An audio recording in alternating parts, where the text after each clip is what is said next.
Pandangan yang mengatakan bahwa Yakub memperoleh hak kesulungan dengan tipu daya adalah pandangan yang patut diluruskan kembali, karena Alkitab tidak mengatakannya demikian adanya.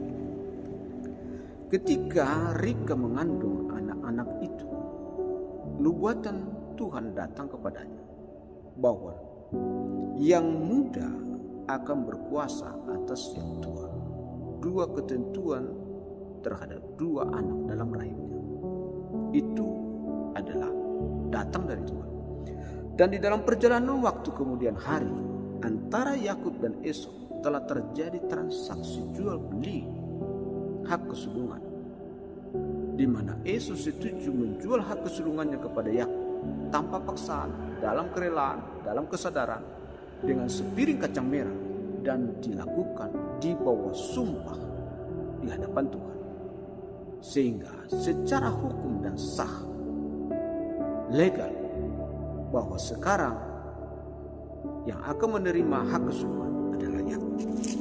Di dalam pasalnya yang ke-27, ketika Ishak melihat bahwa hari-harinya sudah dekat, dia meminta Esau menyiapkan makanan kesukaannya, karena dia akan memberkati Esau, anak sulung. Menurut tradisi budaya, anak sulung penerima hak kesulungan. Tapi ketika hal itu didengar oleh Ribka mendesak Yakub untuk melakukan apa yang menjadi rencananya. Sekalipun Yakub keberatan, tetapi atas desakan daripada Ribka, Yakub setuju. Dan kemudian Yakub pun memperoleh berkat itu.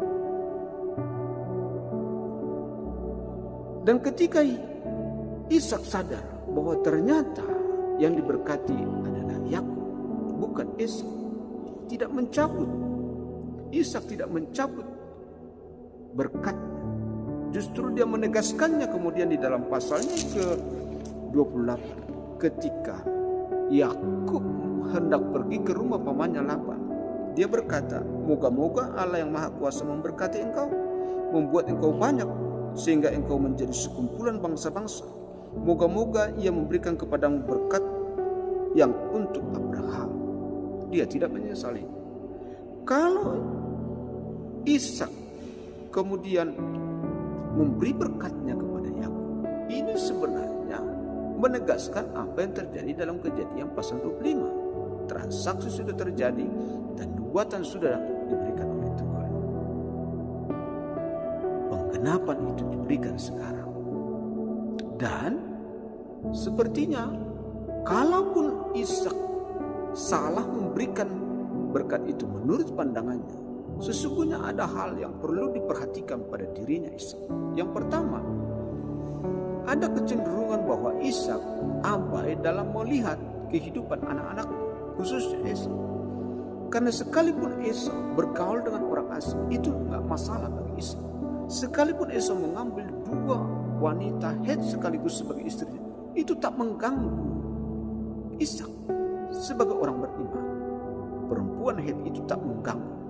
Justru kita melihat bahwa pasal 27 ayat 46, Ribka sangat terganggu dan merasa dia jemu hidup karena perempuan-perempuan Het itu. Dua wanita sekaligus diambil oleh Esau untuk menunjukkan karakter sifat daripada Esau. Dia orang yang tidak tepat untuk menerima hak kesulungan. Memang menurut kelahiran, Esau adalah anak kesulungan daripada Ishak. Tetapi menurut iman, Yakub adalah siswa penerima hak kesulungan karena imannya. Di hadapan Tuhan, Yakub anak sulung. Di hadapan manusia, Esau siswa.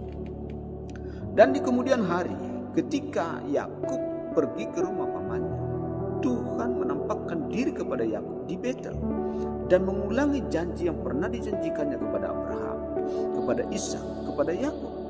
Janji yang sama untuk menegaskan sekali lagi bahwa apa yang diterima oleh Yakub adalah sah. Ishak tidak mencabutnya. Tuhan mengulangi janjinya. Ini bukan tipu daya, ini sah secara hukum. Sehingga kalau kemudian kita berkata Yakub memperoleh hal itu dengan tipu daya, itu pandangan yang tidak cukup kuat. Terlebih lagi kalau kemudian hari Allah berkenan memakai nama Yakub menjadi sebutan bagi dirinya, aku adalah Allah Abraham, Allah Ishak, Allah Yakub. Yakub adalah seorang yang menginginkan hak kesulungan itu. Dia menginginkan orang yang dekat dengan Allah Abraham, Allah Ishak, dan dia menginginkan itu. Sedangkan Esau hanya berdasarkan kelahiran. Orang pilihan sejati tidak didasarkan kepada kelahiran. Israel sejati tidak didasarkan kepada keturunan. Israel sejati dan orang pilihan sejati didasarkan kepada pilihan. Dan Yakub memilih, menginginkan itu, mendambakan itu. Berbeda dengan Esau yang tidak menganggap itu berharga. Kalau kemudian Allah memilih berdasarkan pilihan, itu sesuai dengan seluruh ajaran kita, bahwa Allah memilih orang-orang milik kepercayaan bukan berdasarkan keturunan, bukan berdasarkan kelahiran, tetapi berdasarkan iman. Sehingga pemilihan Yakub penerima berkat itu adalah sah secara hukum dan secara teologis, adalah pokok dan seluruh ajaran kita. Semoga tayangan